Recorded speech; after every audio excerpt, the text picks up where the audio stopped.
Welcome back to JG3 Reviews. My name is James and I do fountain pens and fountain pen accessories. Bonus points if you know what that's a reference to. Now, today I have the Majohn T5. This is a piston filler pen. It's a metal-bodied fountain pen, and it's one that I've had a couple of requests to see, what I think about the pen. And I've actually had it for a couple of months, but haven't brought it to you just yet because, well, let's flip the camera. And as I show you the pen and the nib and some of its features and its pros and cons, we'll talk about why it took me a little while. Okay, so here is the Majohn T5, and it is, again, a metal pen with this lacquer or applied finish. It has, as you can see, kind of a metallic blue splash mixed in there with the black finish, and you can get this in green, red, or in black, or, of course, this blue.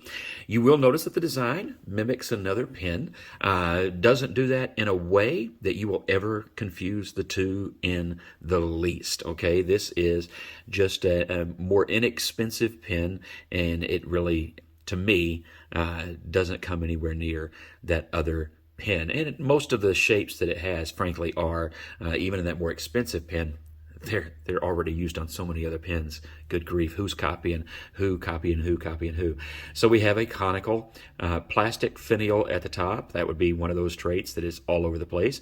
We have the ball clip all over the place. We have the trim ring here at the base of the cap with Majohn, and that's done okay. Nothing to write home about. There's something about this trim ring to me that, I don't know. Usually Majohn's trim is really quite good, and this is nicely done. It's done well, but for some reason, I don't know. It doesn't do much for me. Anyway, then you, of course, have those splashes of blue, which will be according to taste. I think this would be, it's a metal pen, and that's considered a feature. I think this in a resin, as they are good at doing, would have been even cooler, but that's just my own personal preference.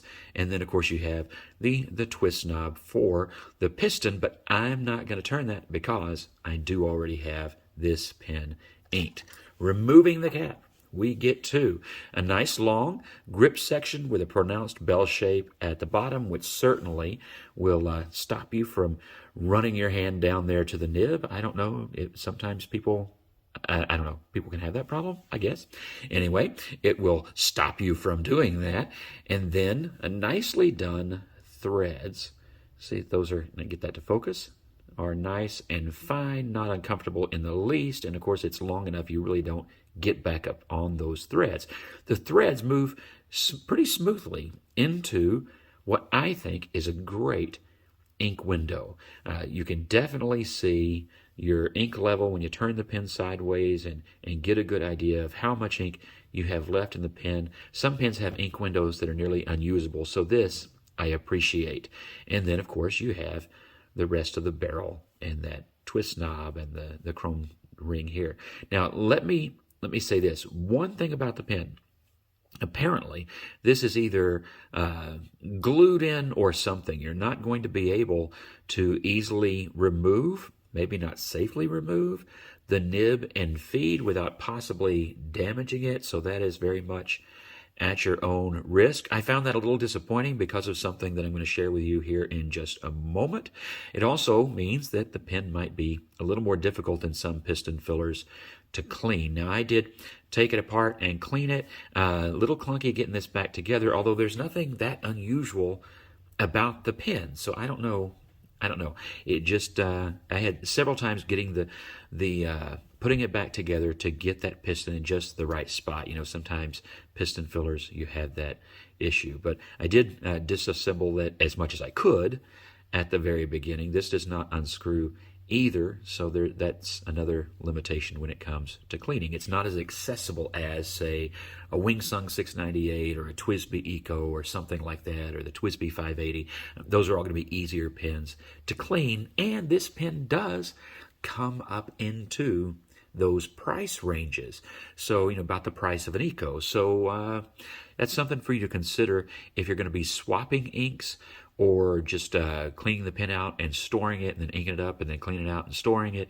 If you're somebody who puts ink in it and you use it all the time and things like that, then probably being able to just flush that out without disassembling is going to be okay. But know that going in, that for me is, at least with my sample of this pen, that's a thing.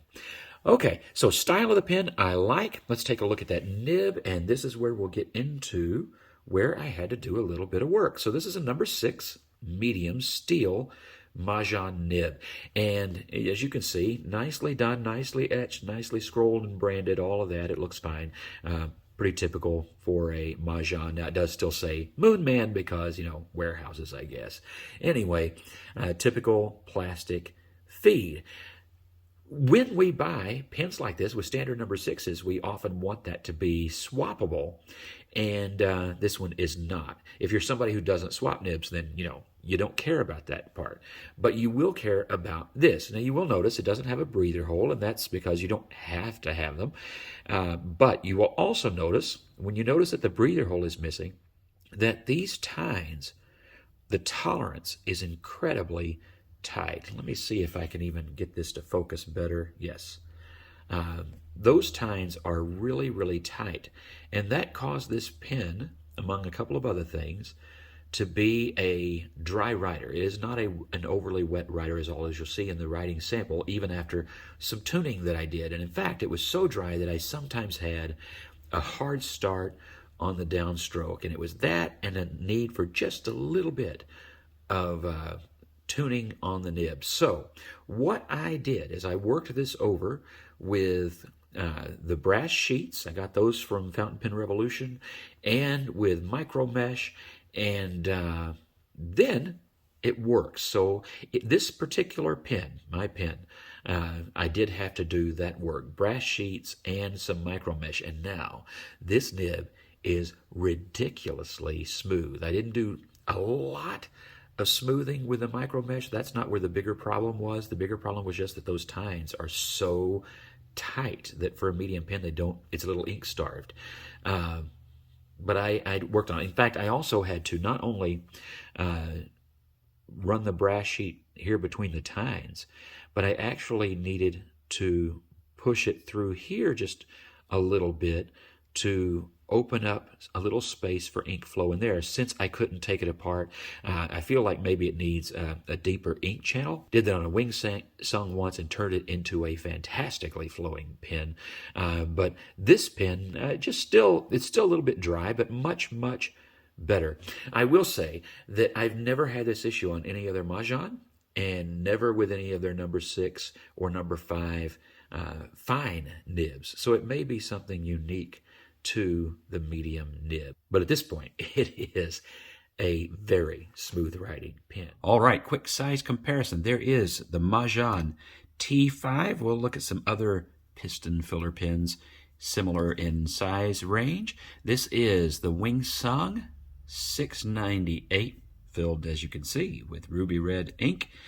The TWSBI Eco I mentioned earlier. These are about the same price, the TWSBI Eco and that Majohn T5, very different pens. Then there is just a fantastic new pen, the TNZ piston filler pen with that gorgeous resin, and that is just a little bit bigger than that T5. And then there is the Lamy 2000. That gives you some fairly common pens and size differences there. All right, this is a Majohn T5, a little bit skipped there. I think that was me. This is a medium nib, and it's a number 6. And, well, you aren't going to be able to see that. This is Pelican Royal Blue.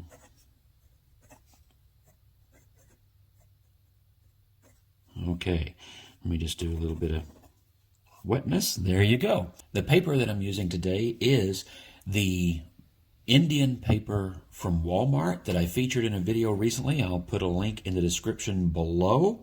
This, I have absolutely just fallen in love with this paper. It's just $1 or $2 per notebook or spiral. They have it as composition spiral, top spiral, and you can get it at a Walmart, even in a small town in rural Texas. And that's just awesome. And it performs wonderfully, and the ink does great on it. In fact, little side trip here, I was using my Custom Heritage 912 with a Falcon nib with Iroshizuku Shinryoku, and this paper performed better with that ink than almost any of the other paper I have.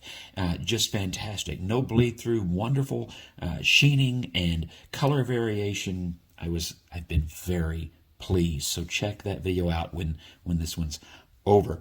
Okay. Of course, you're not going to get line variation with this. This is a standard hard as a nail steel nib. That's no pressure. That's medium pressure. That's a lot of pressure. Not much difference. But that's okay. That's not what this is for. I'm going to be quiet, and I'm going to do a little bit of writing just to let you hear the nib. Let's do numbers and letters.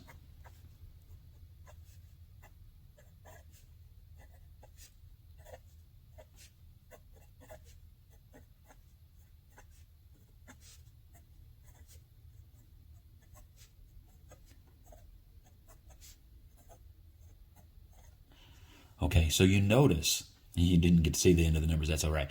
You will notice that it has just a little bit of typical audio feedback. There's not a lot of, there's no pencil-y feedback. It's very smooth. That's larger part because of the work I did on micro mesh.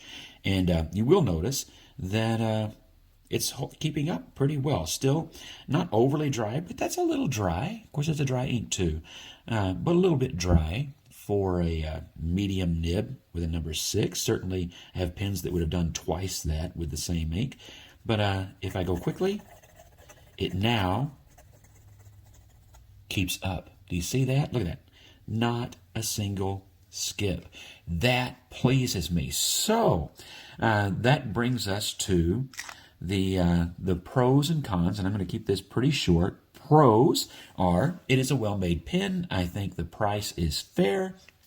The only issue I had, con, would be that on the medium nib, I think it comes a bit nib-starved. Now, that could just be mine, but I'm going to put that out there. Majohn with their fine nibs, I've never had this issue. So it could just be that. Maybe the medium is not quite their wheelhouse just yet. But, and again, it could be a one-time thing. If you have experience, particularly with the medium nib, please do share that in the comments below so that there's more than one perspective and pen here. But for mine, once I got that knocked out, and sometimes you have to do that. That's part of the fun of fountain pens, that I was able to do that. I spent 10, 15 minutes one evening when I had the time to just sit down and focus on that, thinking it might take longer, and I was done. And I came out with a nib that is really smooth, still a bit dry, but that's okay. You just adjust inks. I'll put a different ink in it next time and see how that goes. But good. So pros, well made, good looking pen, fair pen for the money. Cons, I would say the con for me is one, that nib. And then number 2, the con would be not being able to swap the nib. Not as big a deal, except that also affects cleaning the pen. I would like it to be more accessibly cleanable. So that would be kind of I would call that the number 1 con, because, the nib tuning I could take care of in 15 minutes. I can't change that it is not that accessibly cleanable. That really would be the big downside to the pen. It's not a deal breaker for me. I still like the pen. I'm enjoying the pen. However, if let's say I didn't have a YouTube pen channel and I'm only going to buy the one piston filler, I'm going to go with one of those others because of that one issue, because the money is so close too. So, a TWSBI Eco, maybe you like the look of this better and that would win you over, but the Eco is more accessible, which for me would probably win the deal. So anyway, great pen in other ways. Good writer, very comfortable, overall well made. But there is that. So share what you think about this pen. Are those deal breakers for you or not? Do you have experience with the pen? God bless you.